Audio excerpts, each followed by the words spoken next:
El aire en Múnich era un martillo, no un soplo suave, sino un golpe denso cargado de ozono y el grito gutural de 50.000 almas enloquecidas. Faltaban 50 metros para la gloria o para la humillación absoluta frente a la élite mundial. Ella no escuchaba el clamor, solo el tamborileo infernal de su corazón latiendo contra sus costillas, exigiendo oxígeno que su cuerpo ya no podía proveer. La línea blanca de meta parpadeaba como un espejismo inalcanzable. Delante de ella, la muralla. 3 pares de muslos nórdicos, fuertes, rubios, la élite indiscutible que había dominado este carril por generaciones. Para ellas era otra medalla. Para la mexicana era la última gota de vida que le quedaba en el tanque. Sus piernas eran roca, sus pulmones fuego. Aquí, en este instante exacto, es donde la historia terminaba para todos los demás. La chica ya había cumplido con existir en el mapa, pero ¿qué pasa cuando el cuerpo se rinde y la voluntad se niega a doblarse? ¿Qué precio tiene volar un segundo más cuando ya estás muerto? Los comentaristas europeos ya estaban escribiendo sus titulares,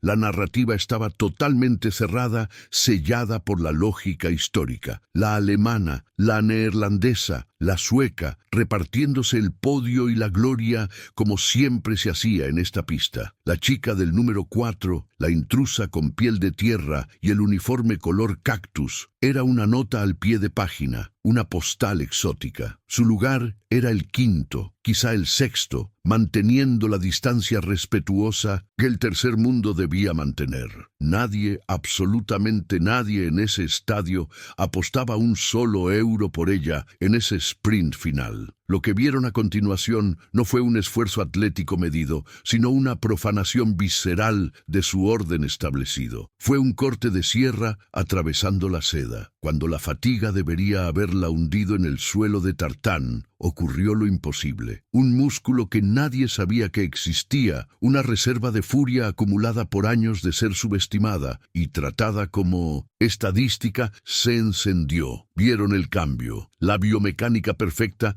se rompió, reemplazada por una zancada desesperada, brutal, pero catastróficamente efectiva. Era la rebelión de la periferia. Escuchamos entonces un rugido que no venía de la tribuna, sino de las entrañas de la tierra, de miles de kilómetros de distancia. Era el grito silenciado de todo un país olvidado, concentrado en la punta de sus pies. De pronto, la intrusa ya no estaba detrás. Se había convertido en una sombra fugaz, un relámpago que ignoró las leyes de la física dictadas por la fatiga. Primero cayó la sueca, incrédula y vencida. Luego, la neerlandesa, con la boca abierta en un jadeo ahogado por el impacto. Solo quedaba la línea final y la campeona alemana que en el último instante sintió el aliento caliente y desesperado de la mexicana en su oreja. En esos 5 metros finales, la carrera dejó de ser una competencia de tiempos y se transformó en un duelo de identidades y banderas. ¿De dónde diablos sacó esa mujer ese vuelo final? ¿Qué demonios impulsa a un ser humano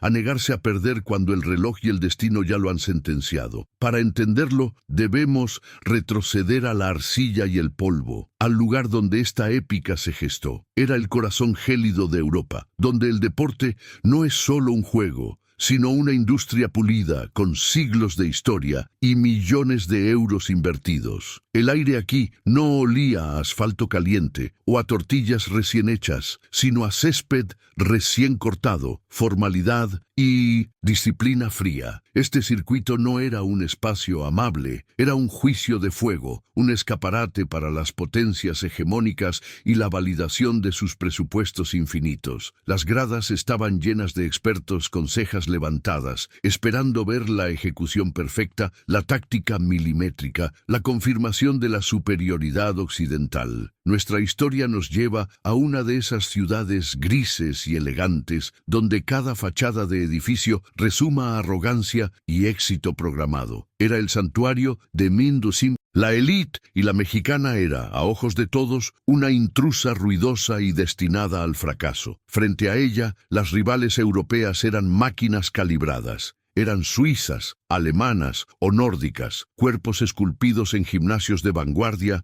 nutrición al milímetro y equipos de apoyo que viajaban en aviones de primera clase. Ellas no conocían el concepto de luchar por el boleto de avión. Cada una venía respaldada por federaciones gordas y patrocinadores que les aseguraban la tranquilidad financiera necesaria para enfocarse solo en la victoria, sin mirar atrás. Sus movimientos eran fluidos, su técnica impecable, robots casi perfectos. Eran la encarnación del privilegio deportivo, la linealidad del éxito garantizado por el sistema. La diferencia entre ellas y la protagonista no era solo física, era la brecha de un continente, la distancia entre quien juega por gusto y quien lo hace por la supervivencia y el orgullo de un hemisferio. La protagonista, nuestra guerrera mexicana, no nació en 1900. Carriles sintéticos bajo luz artificial y perfecta. Su pista era la arcilla roja, a veces el asfalto que se derretía bajo el sol de mediodía, o la terracería que cortaba las suelas de los tenis baratos. Su entrenamiento no se medía con monitores de última generación, sino con el jadeo seco de pulmones quemados por la altitud. Creció donde la necesidad es el mejor entrenador y donde el dolor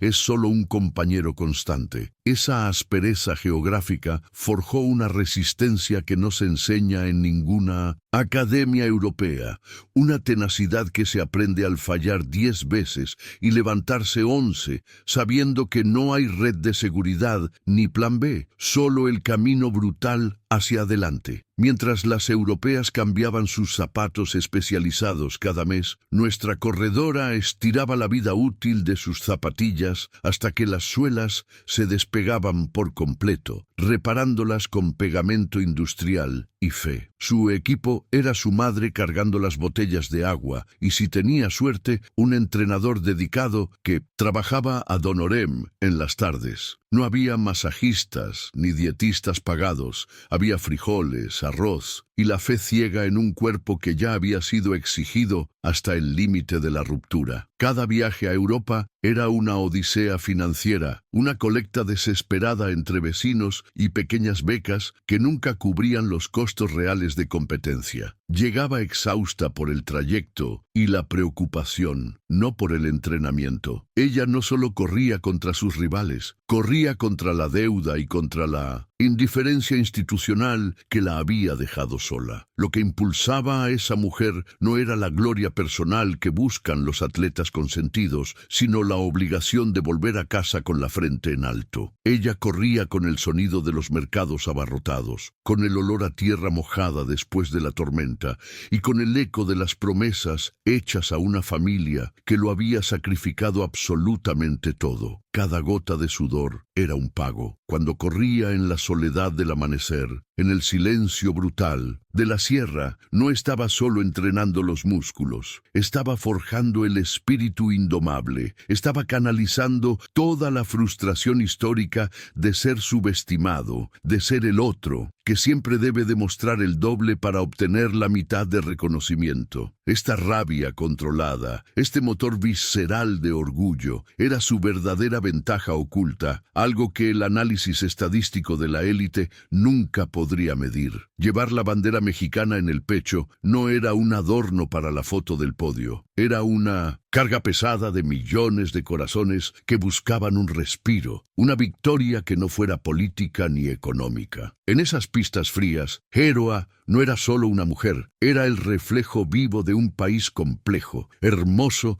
y eternamente luchador. Ella sabía que su desempeño no solo afectaría su propia carrera, sino el ánimo colectivo de su gente en la distancia. Cuando se ponía el uniforme, sentía el peso de los sueños no cumplidos, de las madres trabajadoras y de los jóvenes que buscaban desesperadamente un modelo a seguir más allá de la pantalla. Ella era la guerrera solitaria que tenía la obligación de gritar la existencia de su patria ante un mundo que prefería ignorarla y centrarse en la maquinaria de la perfección nórdica. Así llegó Héroa a este infierno europeo, pequeña, nerviosa, pero con una mirada de acero que no dejaba dudas sobre su misión de asalto. al pisar el tartán impecable, rodeada por la sofisticación y la altivez de sus rivales que la miraban con desdén, sintió el choque cultural, el silencio disciplinado del estadio contra el caos vital y ruidoso de su origen. El contraste era un puñetazo en el estómago, pero en ese momento preciso, la duda se disipó y solo quedó el recuerdo del sol quemando la tierra natal. No estaba allí para admirar el lujo, ni para conformarse con ser una participante más. Estaba allí para tomar lo que era suyo, para desmantelar la narrativa de la superioridad europea y demostrar que la voluntad forjada en la dificultad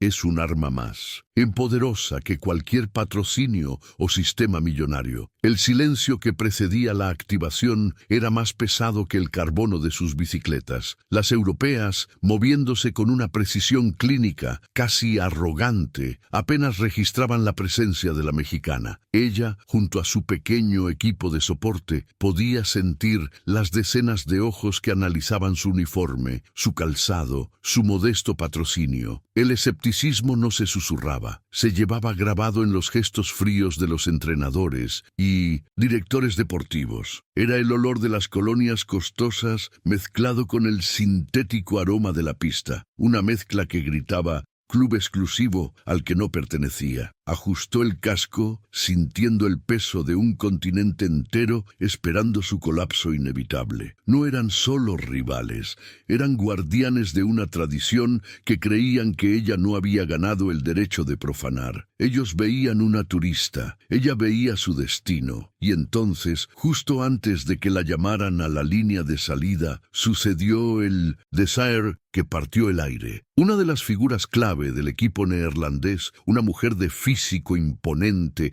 y mirada tan glacial como el clima del norte, pasó rozando el hombro de la mexicana. No fue un accidente, fue un acto calculado de energía. La élite ni siquiera se molestó en girar la cabeza, la barrió de reojo, de arriba a abajo, como quien observa un defecto menor en el pavimento antes de ignorarlo. Luego, una sonrisa, apenas una contracción nerviosa en la comisura de los labios, cargada de piedad forzada. Ese desprecio silencioso fue un impacto más profundo que cualquier grito. Era el subtexto que rezaba. ¿Qué haces aquí, niña? Este es un juego de presupuestos que jamás entenderás. El aire se volvió espeso y la rabia subió, lenta y amarga, un vómito tóxico que no se debía a la competencia, sino al clasismo inherente que emanaba de aquel recinto pulcro. El golpe de gracia vino momentos después, mientras estiraba los músculos contra la fría pared de concreto. Dos técnicos, italianos, charlando despreocupadamente, no se molestaron en bajar el tono de voz. Uno soltó una risa seca y cruel mientras revisaba una lista de participantes en su tableta. La mexicana, dijo con un dejo de burla arrastrando las sílabas, viene de esa pista de entrenamiento. La altitud es su única ventaja. Aquí, sin sus montañas, en un circuito real, solo hará bulto, un adorno exótico. El otro asintió sin dejar de mascar chicle. Máximo aguanta el primer tercio de la prueba. Está de vacaciones, que se divierta un poco. Esas palabras hirientes, solo hará bulto, resonaron en su cabeza con la fuerza de un latigazo. Era la confirmación audible de que para ellos no era una competidora, era una estadística desechable, un error de cálculo en la hoja de resultados que pronto corregirían con la realidad. La sangre le hirvió hasta el punto de ebullición, pero no permitió que el gesto traicionara la furia que la consumía. Aquello ya no era un simple insulto personal, era una ofensa, directa a cada kilómetro recorrido en la madrugada, a cada bocado de comida compartido para ahorrar, a cada lágrima de frustración en los caminos de tierra que ellos llamaban con desprecio su ventaja. Esa burla barata sobre sus montañas y su altitud era la negación absoluta de la pureza de su esfuerzo. Era la forma de borrar de un plumazo que la disciplina y el hambre de triunfo podían nacer fuera de sus sistemas millonarios de élite. respiró profundamente, sintiendo el metal frío del orgullo patrio endurecerse en su pecho. Esto ya no era solo una carrera, era un ajuste de cuentas histórico. Habían confundido la humildad con la debilidad, y eso iba a ser su condena. Se irguió lentamente, sintiendo el peso de la historia sobre sus hombros, pero transformando ese peso en propulsión pura. El ruido de la multitud, el clic de las cámaras, el eco lejano de las palabras despectivas, todo se desvaneció. Solo quedó el rectángulo de asfalto implacable y la conciencia aguda de su misión. Ellos querían un adorno exótico, ella les daría un huracán. No habría súplicas ni peticiones de respeto. El respeto no se solicita, se arranca de las manos del arrogante. En ese instante de absoluta soledad emocional, se hizo una promesa brutal y silenciosa. Iba a correr no solo por la gloria, sino para desmantelar su ego, para dejar a sus nombres de élite mordiendo el polvo y sintiendo el aliento de México pasando como un relámpago inalcanzable. Su cuerpo se convirtió en un proyectil de rabia forjada en la esperanza. El cuerpo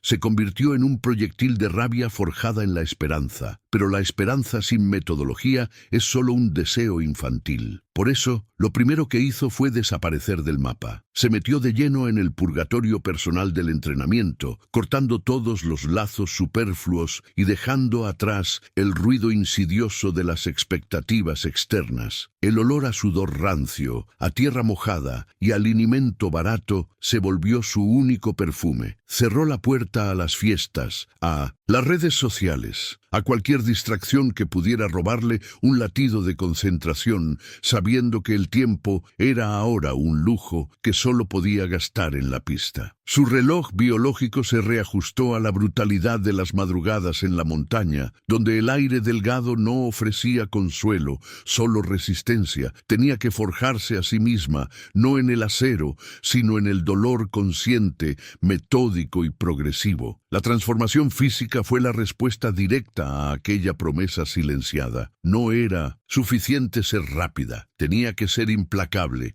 una máquina diseñada para sostener el infierno en los pulmones sin quebrarse. En la altura de su centro de entrenamiento, cada bocanada de oxígeno era una batalla que sus músculos ganaban a punta de sufrimiento. El entrenamiento de fuerza se centró en la explosividad de sus piernas, convirtiendo el impacto de cada zancada en un pequeño estallido capaz de romper la inercia a voluntad. Su entrenador, el viejo lobo de mar, que había visto demasiado, observaba sin sonreír, anotando los tiempos, mientras ella empujaba los límites del vómito y el colapso. Sabía que la diferencia entre una campeona y una aspirante no estaba en el talento, sino en la disposición a aceptar esa dosis diaria de martirio como si fuera una plegaria. El silencio fue su herramienta más importante contra el escepticismo que flotaba en el ambiente. Aunque nadie se atrevía a decírselo de frente, ella sentía el murmullo de los críticos preguntando: ¿para qué insiste si ya probó que no alcanza el nivel? Su entrenador actuó como un muro de contención emocional, filtrando el veneno de la duda. Para ella, la lucha dejó de ser contra las europeas y se centró en aniquilar el yo pasado, el que se conformaba con ser la sorpresa, pero nunca la amenaza definitiva. Dedicó horas enteras a la meditación activa, corriendo hasta el agotamiento y obligando a su mente a operar con precisión quirúrgica, incluso cuando el cuerpo clamaba por rendición. El propósito era simple: la mente debía ser el jefe absoluto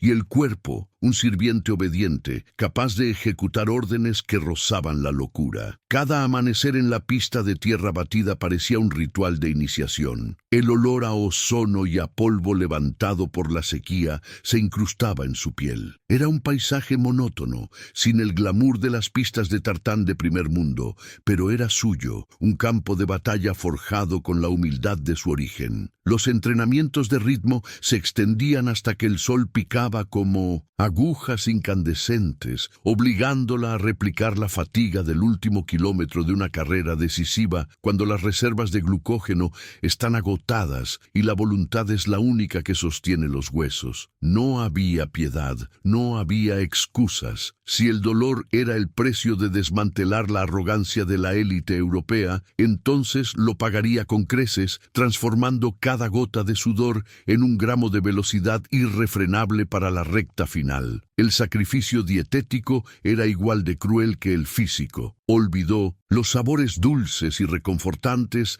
de la gastronomía mexicana. La comida se convirtió en combustible, fría y medida. Cada caloría era estratégica, desterrando cualquier placer que pudiera entorpecer la eficiencia de su máquina biológica. El aislamiento se intensificó. Cuando llamaba a su familia, evitaba hablar del agotamiento, minimizando la carga para no compartir el peso de su obsesión. Esos sacrificios personales eran el verdadero costo de su ambición, la hipoteca silenciosa que pagaba por el sueño. No podía fallar, no después de negar tantas cosas buenas y sencillas de la vida por el único y brutal objetivo de pararse en lo más alto del podio, demostrando que la disciplina supera la herencia. Llegó el momento de estudiar al enemigo con la frialdad de un estratega militar. Pasó horas analizando videos de las favoritas europeas, notando sus patrones de carrera, sus momentos de debilidad y, sobre todo, su arrogante previsibilidad. Las élites tendían a correr un ritmo controlado, confiando en su pedigrí y en la expectativa de que ninguna corredora externa podría sostener el tren hasta el final. Detectó un patrón crucial, un breve, casi imperceptible bajón de concentración justo después del último tercio de la carrera, antes de que intentaran el sprint final. Era un momento de respiración profunda, de falsa seguridad. Ahí, en esa mínima pausa psicológica, residía la grieta en su armadura, el punto exacto donde ella planeaba lanzar su ataque final. El arma secreta se bautizó en la pista como el martillo, un sprint explosivo e ininterrumpido de 400 metros que desafiaba la lógica del esfuerzo humano al final de una carrera de resistencia. Practicaron el martillo hasta que sus piernas se negaban a obedecer y sus músculos gritaban de agonía por la acumulación de ácido láctico. La clave no era solo la velocidad, sino la capacidad de cambiar de marcha instantáneamente, pasando de un ritmo sostenible a un ataque suicida sin preaviso. El entrenador exigía que ella simulara el momento, justo cuando el agotamiento era máximo, ordenándole ahora, como si te estuviera persiguiendo el diablo. Fallaba una y otra vez, colapsando en el tartán, pero cada fracaso era una lección grabada a fuego en su memoria muscular, refinando la ejecución de ese golpe final devastador que ellas jamás esperarían. Para prepararse para el entorno hostil de la competición europea, empezaron a simular la presión. El entrenador usaba altavoces para inundar la pista con ruido blanco, gritos caóticos de multitud y la música ensordecedora de los estadios, obligándola a mantener la concentración a pesar del caos sensorial. La corredora aprendió a bloquear los sonidos, a hacer que el rugido de las gradas se volviera un simple zumbido en el fondo, concentrando toda su atención en la línea blanca y el ritmo de su respiración. Entrenó el control de la adrenalina, la capacidad de sentir el terror de la competencia, pero convertir esa energía nerviosa en un motor frío de mino de centu. Ejecución. La meta era simple. El día de la carrera, nada de lo que ocurriera fuera de su carril podría penetrar su coraza mental. La estrategia final fue tan simple como brutal: correr invisible. El entrenador fue claro en su última instrucción táctica antes del viaje. Ellas saben quién eres, pero no saben lo que has construido en la oscuridad. Corre como una sombra. No existes para ellas en las primeras vueltas. Deja que las favoritas se desgasten marcando el ritmo, que gasten su vanidad en liderar. No importa si vas de quinta, sexta o incluso séptima. Tu misión es esperar, mantener la calma asesina. Mira el reloj, espera ese parpadeo de arrogancia que siempre tienen. Y cuando ellas empiecen a creer que la carrera está definida, solo entonces, con la bandera en el horizonte, desata el martillo. Que te vean, pero que no puedan detenerte. El entrenamiento había concluido. Su cuerpo era ahora un rifle cargado, tenso y listo. Se miró al espejo por última vez antes de empacar la maleta con el uniforme de la selección. Ya no veía a la novata esperanzada ni a la corredora que había fracasado en la ocasión anterior. Lo que vio fue a la arquitecta de su propia venganza silenciosa. Las cicatrices del entrenamiento, el desgaste de la altura y el peso de las expectativas de un país entero estaban sublimados en una confianza palpable, fría y aterradora. Estaba lista para el despegue, no solo para ganar una carrera, sino para irrumpir en la historia, no como la invitada, sino como la fuerza indetenible que venía a cobrar una deuda pendiente. El disparo fue un estallido sordo que silenció momentáneamente el rugido de las gradas, una detonación que no solo liberó a los cuerpos, sino también a la bestia de la adrenalina. Los primeros metros fueron una carnicería coreografiada, donde los codos y las zancadas se mezclaron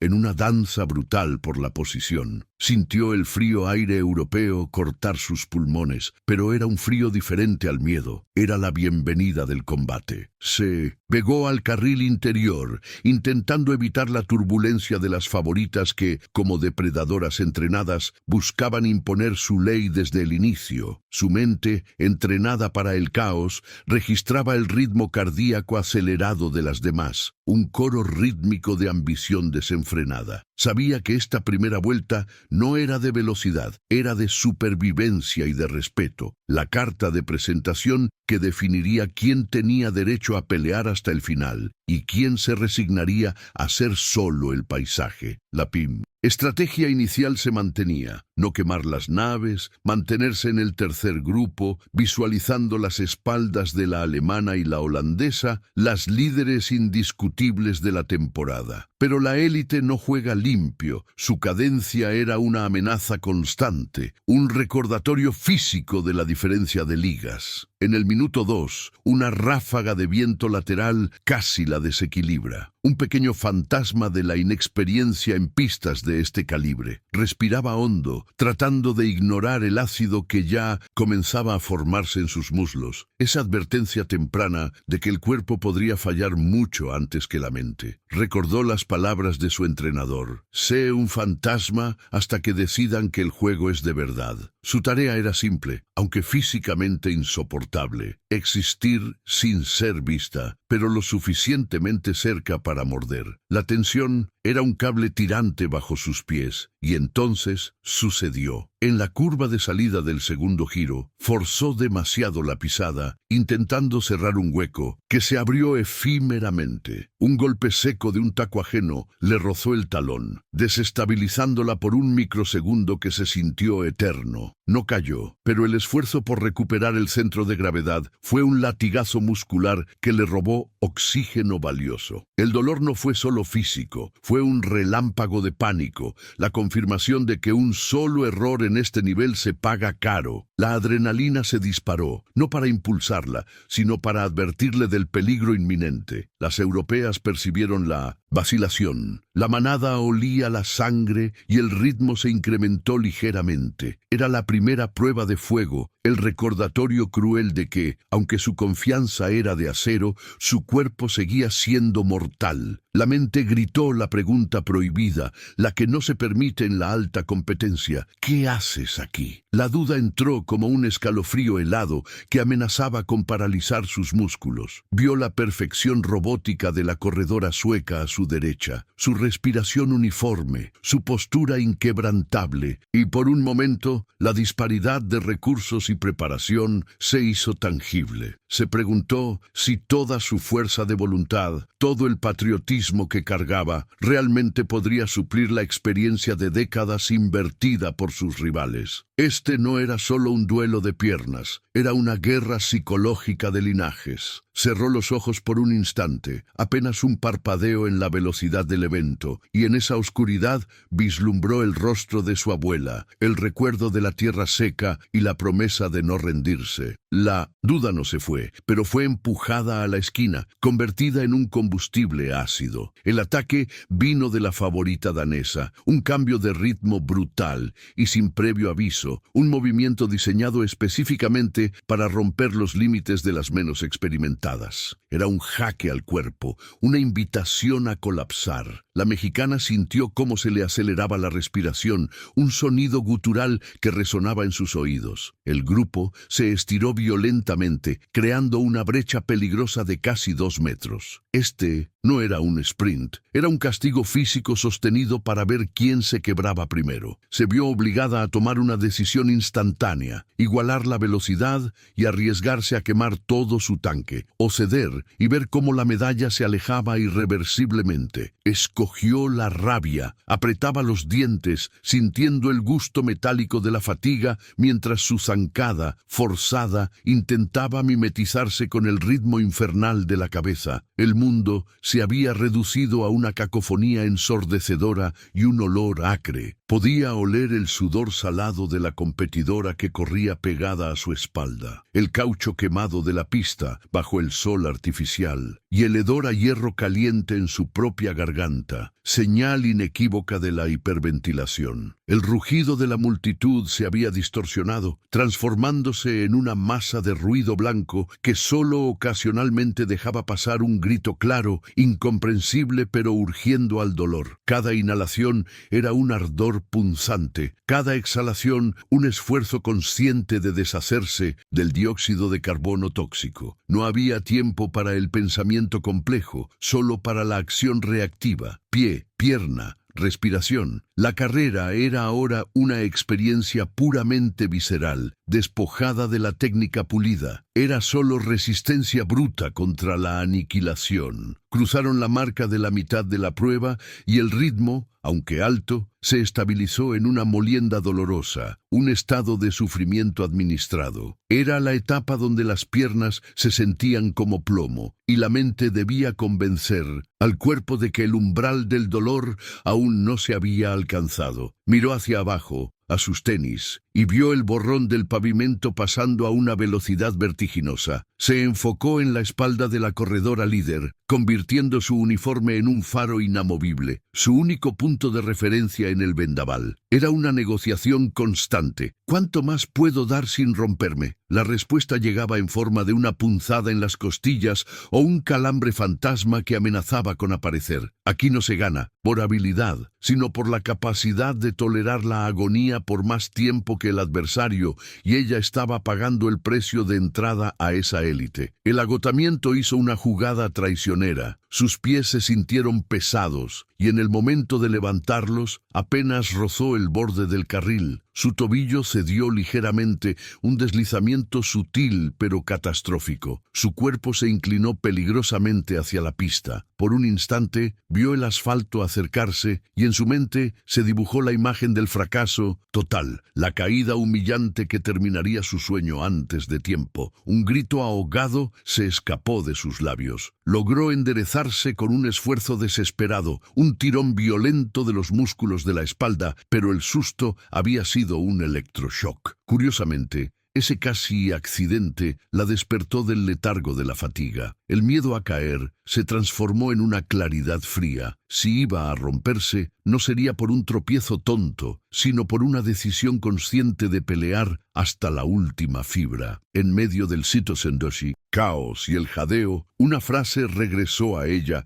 resonando con la voz grave y terrenal de su entrenador en México. Cuando la mente se rinda, el cuerpo recordará la disciplina. No pierdas la forma es tu ancla. Se concentró en el movimiento de sus brazos, obligándose a bombear con la precisión mecánica ensayada cientos de veces en la altura de la capital. La técnica, ese pilar oxidado por la fatiga, era lo único que podía salvarla ahora. Si lograba mantener la economía del movimiento, podría ahorrar las reservas necesarias para el asalto final. Era un acto de fe en la memoria muscular. El ruido del público ya no existía. Solo el ritmo interno, la danza de sus pulmones y el latido feroz de su corazón. Estaba a salvo, por ahora, en la jaula de su propia disciplina. Faltaba poco para que la carrera entrara en su fase más brutal, donde la paciencia moriría y la agresión tomaría el control. El paquete líder se comprimió de nuevo. Las europeas se miraban de reojo, evaluando la resistencia de cada una, notando con leve molestia que la intrusa mexicana seguía allí, tenazmente anclada. Ella sentía el aliento caliente de la competidora que venía por detrás. La presión ineludible. El tiempo para esconderse había terminado. El músculo gritaba por clemencia, pero la estrategia mental exigía el sacrificio final. Estaba en la posición ideal, detrás de la muralla de las favoritas, protegida del viento, esperando el momento preciso en que sus rivales creyeran que ella estaba rota. El ascenso estaba por comenzar, la deuda pendiente estaba a punto de ser cobrada y el precio iba a ser la agonía. El último kilómetro se anunció con un bramido electrónico y el rugido de la multitud que, hasta entonces, había sido un murmullo lejano. Las 4 líderes europeas se compactaron, asegurando posiciones, intercambiando miradas de agotamiento que la mexicana interpretó como arrogancia. Estaban corriendo para ganar, pero ella corría para sobrevivir, para vengar la invisibilidad de años. El aire frío de la tarde era un puñal, pero ella se mantenía detrás de la muralla de cuerpos, robando cada centímetro de refugio contra el viento, su corazón latiendo en un ritmo frenético que solo el pánico más puro podía igualar. El sufrimiento no era una señal de alerta, era un compañero. El cálculo mental debía ser preciso. 400 metros para el ataque, no antes, no después. El momento exacto en que la fatiga las hiciera dudar de su sombra. El sacrificio final estaba por consumarse. El universo se redujo al sonido metálico de los chips en el calzado contra el tartán y al jadeo rítmico de 4 pulmones al límite. Podía oler el sudor de la corredora alemana a su izquierda, salado, rancio, el olor de la desesperación profesional. La mexicana había vaciado su mente de todo excepto de la orden, ejecutar. El dolor en sus isquiotibiales era una electricidad constante, pero el recuerdo de la promesa hecha a su gente, a su madre, al orgullo nacional que no podía fallar, actuaba como un anestésico temporal. Tocó el pequeño dije que llevaba bajo su jersey, un gesto mecánico de conexión con la tierra lejana. El silencio en su cabeza era ensordecedor, la quietud antes de la descarga. El mundo exterior era solo ruido, el interior era un cañón apuntando al objetivo. A 500 metros, la trampa se cerró. La campeona francesa giró la cabeza ligeramente, buscando la confirmación de que la mexicana seguía detrás, descolgada, rota. Ese microsegundo de distracción, de soberbia calculada, fue el detonante. La furia se encendió en el centro de su pecho. Su diafragma descendió violentamente, extrayendo una bocanada masiva de aire, el último aliento que tomaría en modo de control. Ahora o nunca. La orden fue lanzada al cuerpo y el cuerpo respondió con una violencia inesperada. Su zancada se alargó, la rodilla se levantó con una potencia bruta y su cuerpo se inclinó peligrosamente hacia adelante, comprometiéndose con la velocidad que la sacaría del refugio y la enfrentaría al viento helado. La explosión fue silenciosa pero absoluta. No fue una aceleración fluida, fue un desgarro muscular. La mexicana lanzó la primera estocada, pasando a la suiza y a la alemana como si estuvieran clavadas al suelo. El cambio de ritmo fue tan drástico que sus rivales tardaron medio segundo vital en procesar que la sombra había tomado forma. El viento la golpeó de lleno, frío y violento, un muro invisible que trató de frenar su avance, pero la inercia de la voluntad era más fuerte. Escuchó el grito cortado de frustración de una de las favoritas que se quedaba atrás, un sonido de incredulidad absoluta. 3 segundos. Eso fue lo que le tomó a la mexicana abrir el carril exterior. La agonía ya no era una posibilidad. Era el motor que impulsaba cada zancada salvaje. Sus ojos, inyectados en sangre por el esfuerzo, captaron la expresión de la corredora líder, la holandesa, cuando la rebasó por el exterior. Pura, absoluta incredulidad, mezclada con la tardía comprensión del peligro. Esa mirada de asombro europeo fue el primer pago de la deuda. La mexicana volaba, pero el precio era inmediato. El cuerpo había entrado en zona de colapso. El ácido láctico inundaba sus músculos con oleadas paralizantes. La fatiga la golpeó con la fuerza de un mazo, pero no había manera de detenerse. La estrategia era sacrificar la supervivencia por la gloria. Este dolor no era sino el combustible que la mantenía en movimiento. Las rodillas obedecían al instinto animal, rechazando la orden cerebral de rendición. «Mijita, prométeme». La voz de su abuela, grabada en lo más profundo de su memoria, atravesó el estruendo de la multitud. La promesa era clara: nunca ceder, nunca doblegarse ante la superioridad autoimpuesta de otros. Ella no corría solo por una medalla, corría contra el escepticismo histórico, contra aquellos que le dijeron que su cuerpo no era apto, que su país no pertenecía a la élite de esta disciplina. La meta no era el punto final, era la liberación. Respira por la boca, por la nariz, por cualquier grieta que pueda dejar entrar el oxígeno. Es un acto reflejo, un acto de fe. Ha entrado en un túnel oscuro donde solo existe la luz al final y la bandera tricolor ondeando en su mente. La mente se niega a fallar. La líder, la holandesa de hierro, la más resistente de todas, sintió el pánico y aceleró de nuevo, luchando por mantener la cabeza de carrera. Estaban hombro con hombro, una batalla de voluntades al límite. La holandesa gritó algo ininteligible, una mezcla de frustración y aliento, tratando de quebrar la determinación de la forastera. La mexicana solo respondió con un brutal incremento en la frecuencia de sus zancadas. Una exigencia que la europea no estaba preparada para afrontar a estas alturas. El motor holandés estaba agotado por haber marcado el ritmo toda la carrera. El motor mexicano, reservado y alimentado por años de resentimiento y sacrificio, tenía la carga emocional extra. El duelo de sus respiraciones era audible. Shh, ah, shh.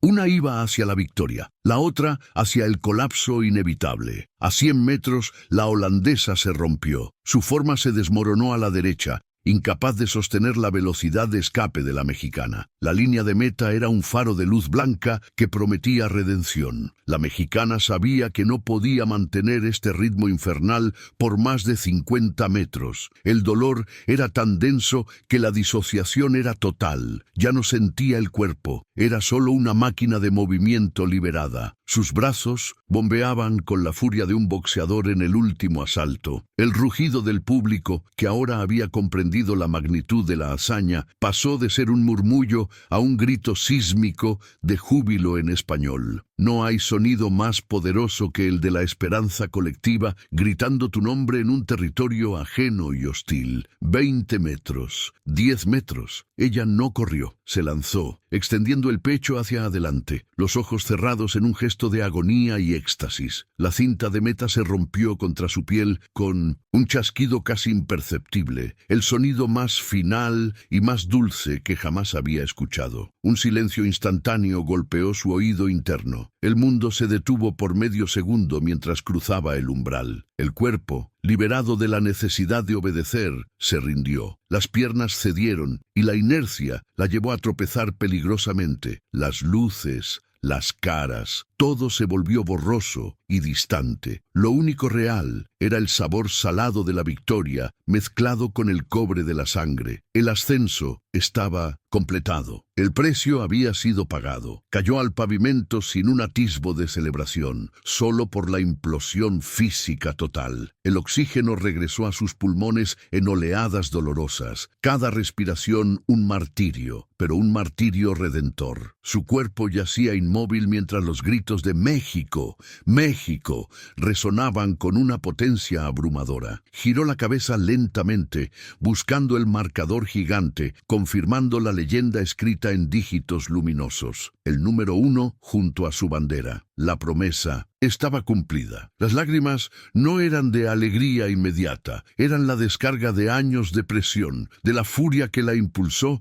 y de la agonía que ahora la consumía en el suelo. La deuda había sido pagada con creces, y el rostro de la élite europea era de puro, absoluto asombro. Ella, la inesperada, la forastera, acababa de reescribir la historia. El silencio que cayó sobre la pista no era el de la calma, sino el de la incredulidad, un vacío ensordecedor que se tragó los vítores y los lamentos. En 1900, ese epicentro de la conmoción, solo existía el jadeo rítmico de la campeona, un sonido animal y primitivo, acompañado por el golpeteo sordo de sus puños sobre el tartán, pidiendo tregua a un cuerpo que acababa de exigirle lo imposible. El olor a ozono y sudor quemado se mezclaba con el aroma salado de sus lágrimas, que ya no eran de agonía física, sino de la liberación brutal de quien rompe cadenas invisibles. Sus rivales, gigantes acostumbradas a dictar la historia, permanecían congeladas,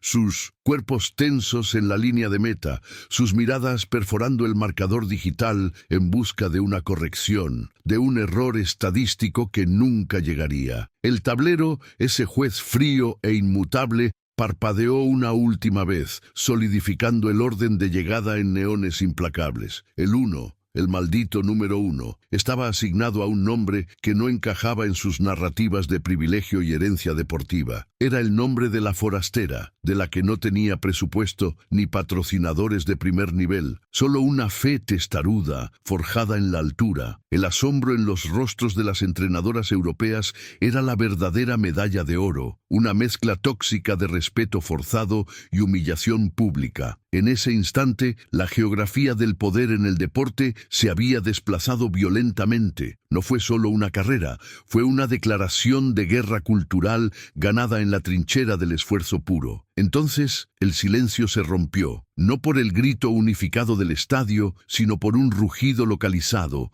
visceral y desordenado, que venía desde la pequeña sección de tribuna donde se amontonaban los pocos mexicanos que habían logrado viajar. Era el grito de la patria lejana, el sonido del nudo en la garganta disuelto en un instante de gloria. La cámara hizo un corte brusco del rostro descompuesto de la élite vencida al entrenador mexicano, un hombre curtido que llevaba años comiendo polvo y que ahora se desplomaba de rodillas, con las manos temblando, incapaz de procesar el milagro. El júbilo era tan puro y que dolía. Era la reivindicación de todo un sistema que les había negado la existencia. La campeona, con la ayuda de un auxiliar, logró sentarse, secándose el lodo emocional de la cara con el dorso de la mano. Lo primero que buscó fue la bandera, no el podio. El trozo de tela tricolor, pequeño pero inmenso, que uno de sus compatriotas agitaba salvajemente, se convirtió en su ancla, recordándole que esta victoria no era solo suya. Los dolores en los tendones y los pulmones se sintieron menos punzantes, eran cicatrices frescas que contaban la verdad.